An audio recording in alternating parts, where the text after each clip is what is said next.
কবিতা পাঠের মাঝে মাঝে আমরা গল্প পাঠও করে থাকি।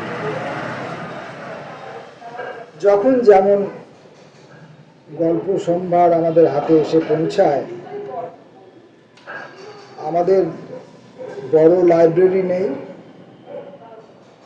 আমি খুব বড় একজন পাঠক নই, খুব নিষ্ঠ সচেতন পাঠক হয়ে উঠবার জন্যে যে ট্রেনিং নিতে হয়, যেভাবে মহড়া দিয়ে নিজেকে তৈরি করতে হয়, সেগুলো আমার মধ্যে নেই। কোনো বিষয়েই যেমন নেই, গল্প পাঠেও তেমনই নেই। কবিতা পাঠে নেই, গল্প পাঠে নেই, কবিতা লেখায় নেই, কবিতা শোনায় নেই, কবিতা শুনতে চাওয়ার মধ্যে নেই। কোনো কিছুর মধ্যেই আমার প্রশিক্ষণ বলে কিছু নেই। প্রশিক্ষণবিহীন একজন মানুষের কাজে অজস্র রকমের বাধা বিঘ্ন এসে তাকে তুচ্ছ তাচ্ছিল্য করে।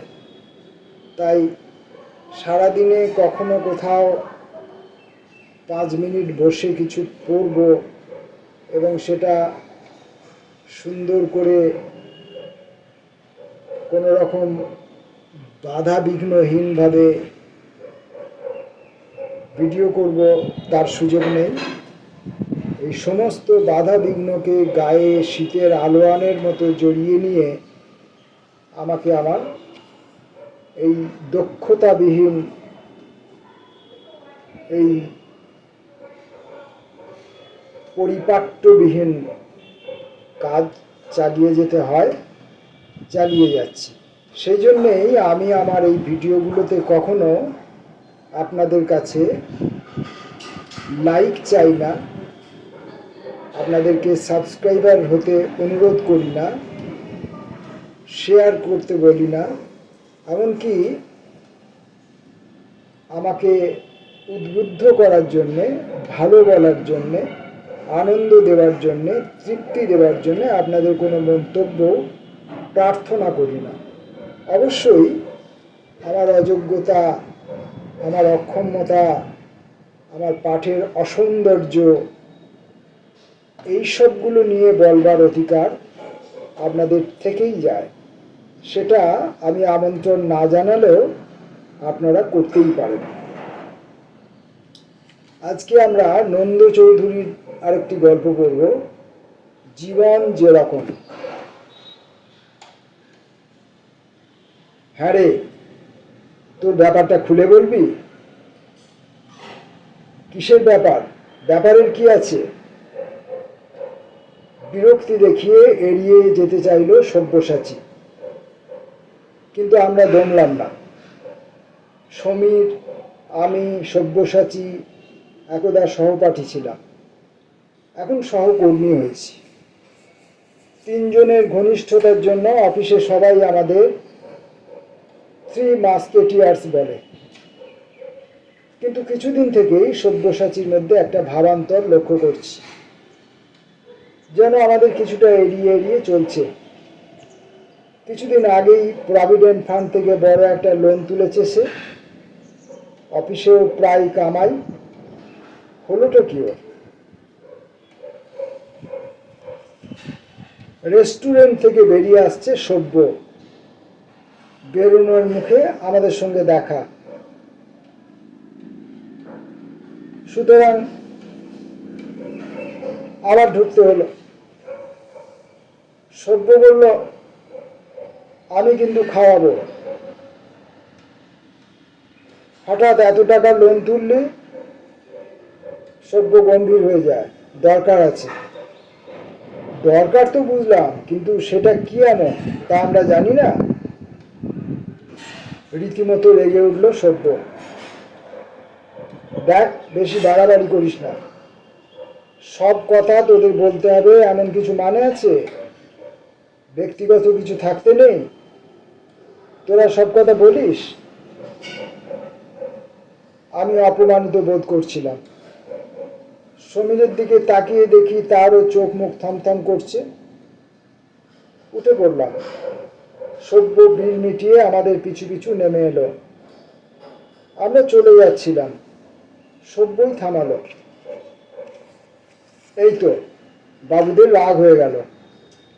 যদি বন্ধুত্বের দাবি রাখবি তবে এত সেন্টিমেন্টাল হলে চলবে? দাঁড়া, একটা জিনিস দেখাবো।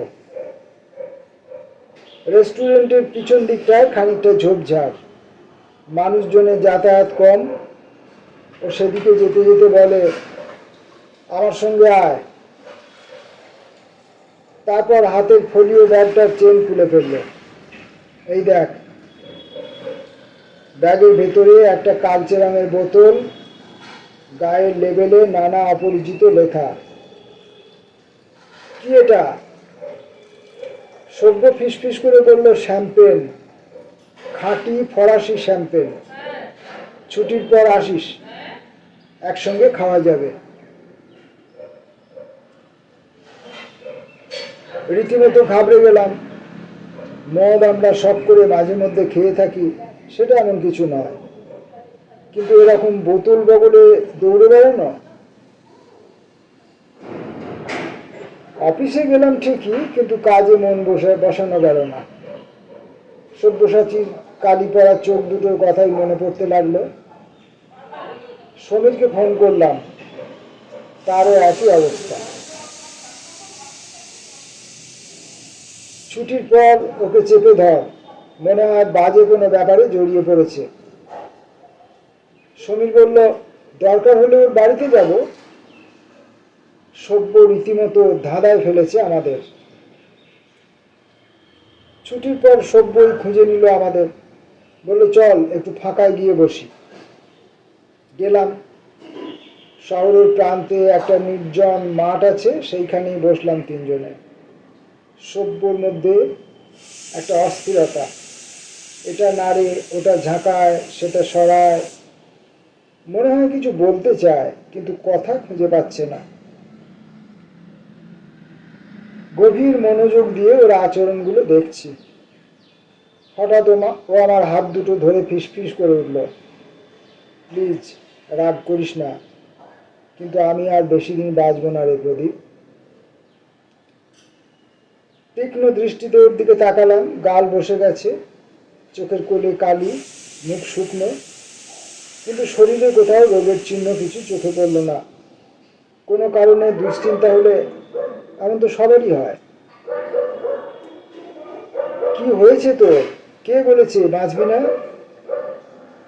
আমাকে এক সন্ন্যাসী বলেছে। এবার প্রচন্ড হাসির পালা আমাদের। হাসতে হাসতে সমীর ওর কাঁধ দুটো ঝাঁকিয়ে বলল, তোর মতো ছেলের এই অধঃপতন সভ্য, ভাবা যায় না। সভ্য বিচলিত হলো না, বলল, সবটা আগে শোন, তারপর ঠাট্টা করিস। আচ্ছা বল। উহ, কি ভাবনাতেই না ফেলেছিস। সভ্য বলতে লাগলো, মাসখানেক আগে হঠাৎ ভোর রাতে একটা স্বপ্ন দেখি, যেন একটা ফাঁকা মাঠ আর এক সন্ন্যাসী হাত নেড়ে নেড়ে আমাকে ডাকছে। ব্যাপারটা কোনো আমল দিইনি, যথারীতি খেয়েছি, অফিস গেছি, ভুলেই গেছি স্বপ্নের কথা। ছুটির আগে মাথাটা একটু ধরেছিল, হঠাৎ মনে হলো ফাঁকা মাঠে কতদিন একটু বেড়ানো হয়নি। রাত দিন খালি অফিস আর সংসার, যেন কতগুলো দায় দায়িত্ব কঠিন হাতের বন্ধনে চেপে ধরেছে আমার গলা। যেন একটু আনন্দ নেই কোথাও, সুখ নেই কোথাও। কি মনে হলো, রিক্সা নিয়ে একটা ফাঁকা মাঠটার দিকে এগিয়ে গেলাম। এমনকি তোদের কাউকে ডাকার কথাও মনে আসেনি। সভ্যর কথার ভঙ্গিতে এমন একটা কিছু ছিল যে আমারই মনে হচ্ছিল নিঃশ্বাস বন্ধ হয়ে আসছে।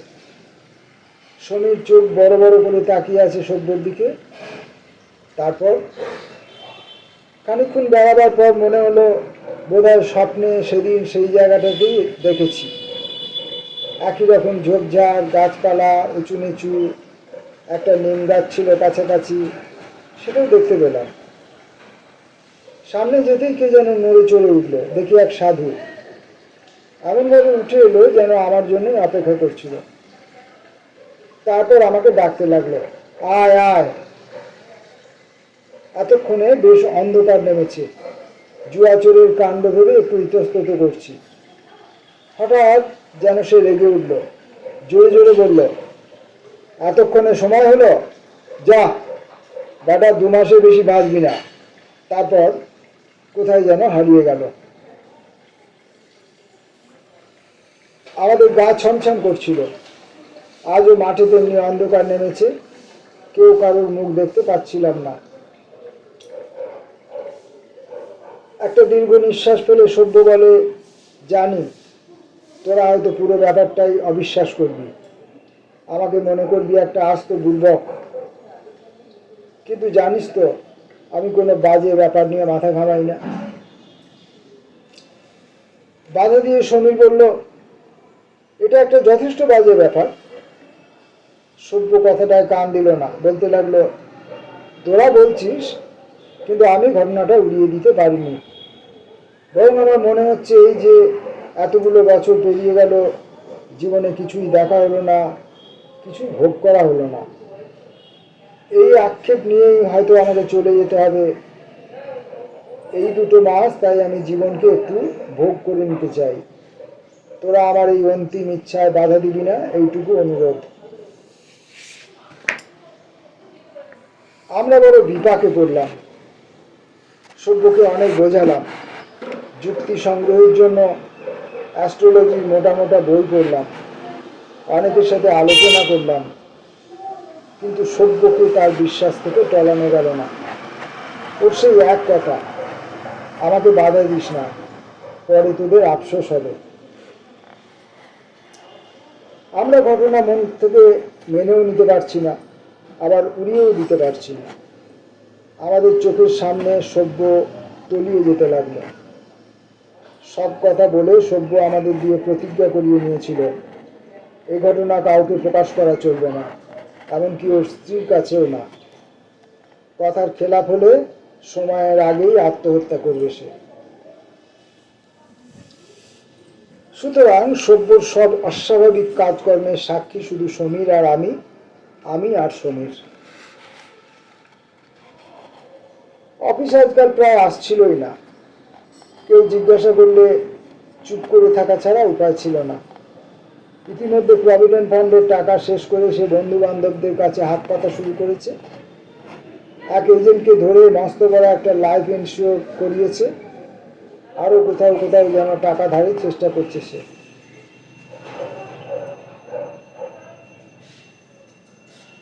কথা না শুনলেও যোগাযোগটা আমাদের মাঝে মাঝে রাখতো সে।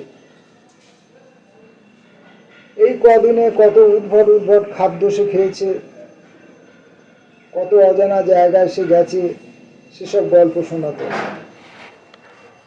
তার কাছেই প্রথম শুনলাম কুমিরের মাংস নাকি তেঁতো, কচ্ছপের মাংস আষ্টে গন্ধ, অস্ট্রেলিয়ান ডাকের মাংস সব থেকে দামি, আরো কত রকম। আজকাল উল্টে সে আমাদেরই জ্ঞান দিত, জীবনকে ভোগ কর রে, ভোগ কর, এত স্বাদের সংসার, চোখ বুঝলেই সব ফাঁকা।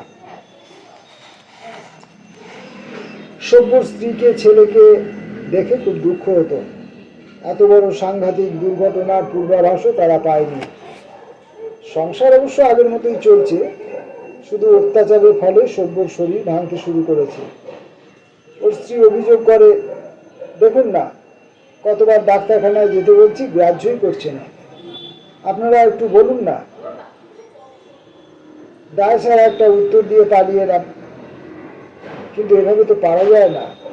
সমীর আর আমি সেই মাঠটায় অনেক তল্লাশ চালালাম, যদি সেই সন্ন্যাসীকে ধরতে পারা যায়, কিন্তু বৃথা। দুজনে ঠিক করলাম যাই হবে, সভ্যকে একটা ফাঁকা ঘরে হাত পা বেঁধে ফেলে রাখা হবে। এই 1 মাস তো প্রায় কেটেই এসেছে। নির্দিষ্ট দিনটা পার করে ওকে চোখে আঙুল দিয়ে দেখিয়ে দেবো কত বড় বুজরুকের শিকার হয়েছে সে। সন্ন্যাসী টন্যাসী সব বাজে কথা, ওর গভীর গোপন কোনো ইচ্ছাই স্বপ্ন হয়ে দেখা দিয়েছে। কিন্তু তারপরই 7-8 দিন সে হাওয়া, কেউ কোনো খবরই বলতে পারল না। অবশেষে স্ত্রীর সঙ্গেও চূড়ান্ত ঝগড়া করেছে সে। গয়নাগাটি নাকি কেড়ে নিয়ে বউ ছেলেকে শ্বশুর বাড়ি পাঠিয়ে দিয়েছে। তার এক শ্যালক এসে আমাদের শরণাপন্ন হলো।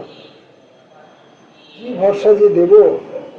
বললাম, সব্যর মাথা খারাপ হয়ে গেছে, ওকে খোঁজার চেষ্টা করো, ধরতে পারলে হাত করা পরিয়ে ফেলে রাখবো।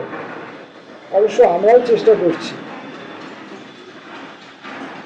ভিতরে ভিতরে সব্যকে খোঁজার চেষ্টা আমরা ইতিমধ্যেই শুরু করেছি। পুলিশে খবর দিতে ভরসা পাচ্ছি না, হয়তো সব চেষ্টা বিফল করে দিয়ে সে আত্মঘাতী হয়ে যাবে। জ্বালার কি শেষ আছে? এক একটা দিন পার হয়ে যাচ্ছে, আমি সমীর দুজনেই হতাশ হয়ে পড়ছি। তবে কি সন্ন্যাসীর ভবিষ্যৎবাণীর বুঝু কি জয়ী হবে?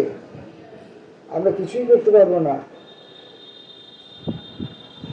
অফিসের টিফিনের পরে বেরিয়ে পড়ি দুজনে, ফিরি গভীর রাত্রে। বাড়িতে বিরক্ত হয়, আমরা ক্লান্ত হয়ে পড়ি। অফিসের সকলেই ঘিরে ধরে আমাদের, অফিসাররাও জিজ্ঞাসা করে, শেষে পুলিশেও খবর দেওয়া হয়, কিন্তু সভ্যকে কোথাও খুঁজে পাওয়া যায় না। হিসাব মতো আজই সেই শেষ দিন।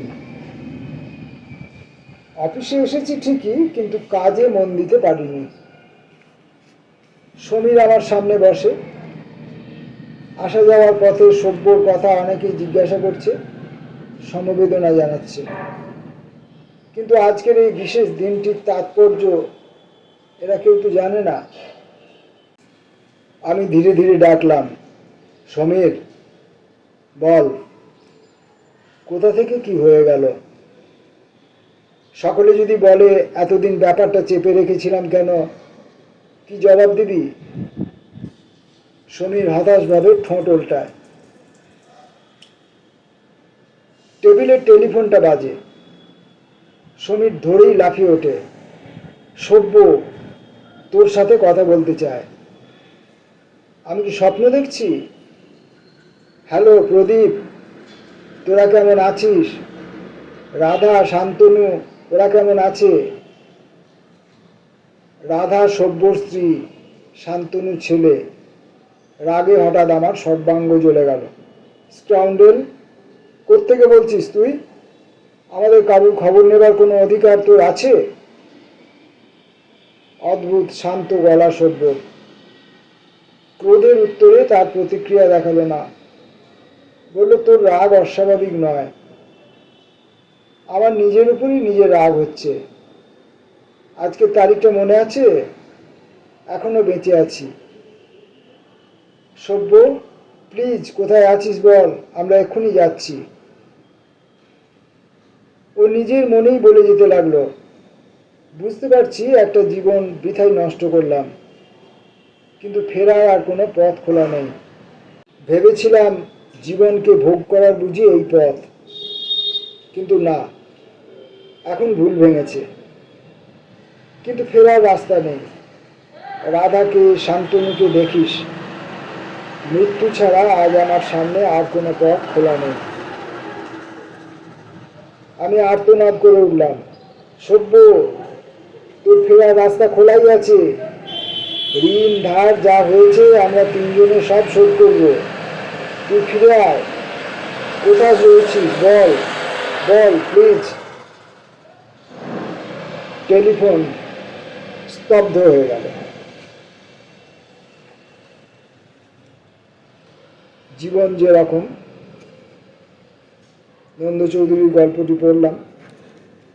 সব্যসাচীর জীবন স্তব্ধ হয়ে গেল, টেলিফোন স্তব্ধ হয়ে গেল, চতুর্দিকের পরিবেশ স্তব্ধ হয়ে গেল, কিন্তু আমি যেখানে বসে গল্প পড়ছিলাম তার চারিদিকে কোথাও কোনো নিস্তব্ধতার লেশ মাত্র নেই।